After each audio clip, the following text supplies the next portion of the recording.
Wish TV's Focus on Food is a commitment to improving food accessibility in the community. Hear from expert culinary contributors, health professionals, and people who are making a difference in the fight to eradicate hunger. Made possible by Indiana University Health.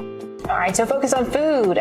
That's why we want to tell you about the 11th annual FoodCon at the Harrison Center. It was created in 2010, an unconventional convention celebrating the art and culture of food in Indiana. Indiana Humanities will debut its new food-related short film series called Recipes for Our Community, Recipe for Community. During the event, the short films were produced by the Indiana Humanities team. Okay, if I can get through today. Here to talk about the FoodCon and the short films is Communication Manager Anna Bowman. Thank you so much for being here. We appreciate you. Thank you. You're so welcome. So, Anne, I gotta just ask you. We mentioned edible bugs, eating bugs. Tell me about that.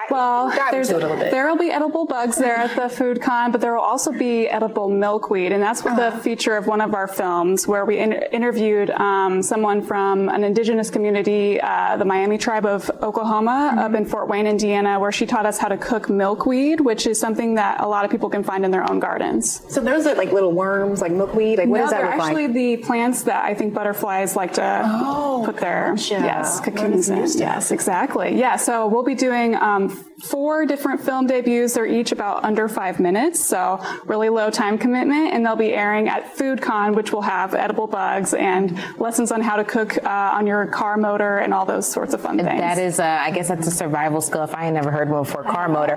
Okay, so at this year's convention, attendees are going to be treated to these screenings of the Food for Humanity short series.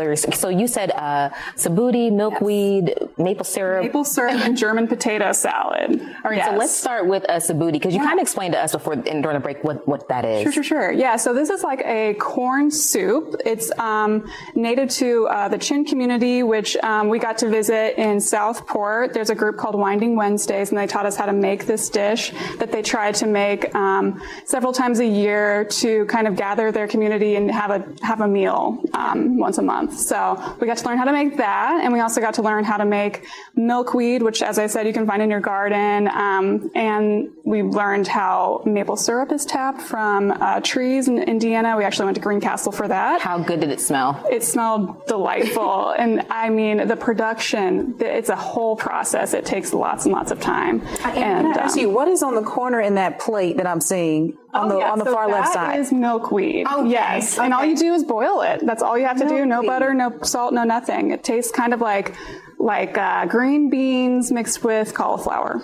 Nice. Yeah. I'm glad you didn't bring any edible bugs. It would test me. It's not fear factor. However, I want to ask you just the importance of sharing these stories, because culturally they can be different from culture to culture. Absolutely. And I think our mission with these film projects is to kind of paint a picture of what Indiana's food culture really looks like. It's not just corn. It's not just popcorn or tenderloins. I mean, we have different communities all over the state that are making food that is just so interesting and important to their own communities. And as far as it being like incorporating the short stories. Yeah. So we got to listen to how this maple syrup tapping family kind of got their start, and how maple syrup trees were so popular in Indiana, and how that's kind of changed over time, and the legacy that we're leaving for our future generations of people who might want to tap maple trees. I mean, that's just one example of what the films are going to dive into.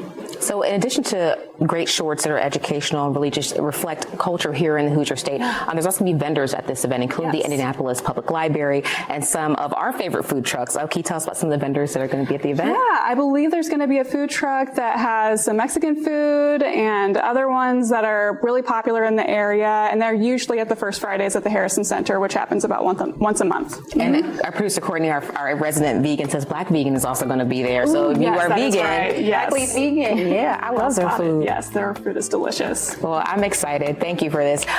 Listen, FoodCon 11 will happen Friday, August 2nd from 6 to 9 at the Harrison Center. This is the Wish TV Focus on Food podcast, made possible by Indiana University Health. Find more on the Focus on Food website by visiting wishtv.com/food and watch the ongoing coverage on Wish TV.